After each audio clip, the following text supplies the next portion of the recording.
அஸ்ஸலாமு அலைக்கும் வரஹ்மத்துல்லாஹி தஆலா வபரகாத்துஹு. குர்பானி குறித்து நபிகள் ஸல்லல்லாஹு அலைஹி வஸல்லம் அவர்கள் ஹதீஸிலே பேசுகின்ற அந்த செய்திகள் குறித்து நாம் பார்க்கின்ற பொழுது முதல் செய்தியாக நம்முடைய நினைவுக்கு வருகின்றது.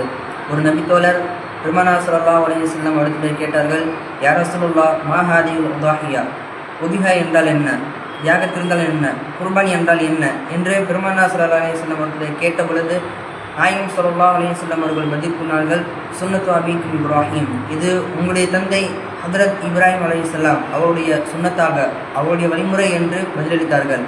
ஃபமலன்னா ஃபீஹா யா ரசூலுல்லாஹ், அதிலே குர்பானி கொடுப்பதால் எங்களுக்கு என்ன நன்மை, எங்களுக்கு என்ன பலன் கிடைக்கின்றது என்று கேட்டபொழுது பெருமானார் ஸல்லல்லாஹு அலைஹி வஸல்லம் அவர்கள் பதில் கூறினார்கள், பிகுல்லி ஷஅரத்தின் ஹஸனத்துன், நாம் கொடுக்கின்ற அந்த குர்பானியுடைய பிராணியுடைய ஒவ்வொரு ரோமத்திற்கும் ஒரு நன்மை வழங்கப்படும், ரப்புல் ஆலமீன் வழங்குவான் என்று குர்பானி குறித்த செய்திகளில் பெருமானார் ஸல்லல்லாஹு அலைஹி வஸல்லம் அவர்கள் பேசியிருக்கின்றார்கள்.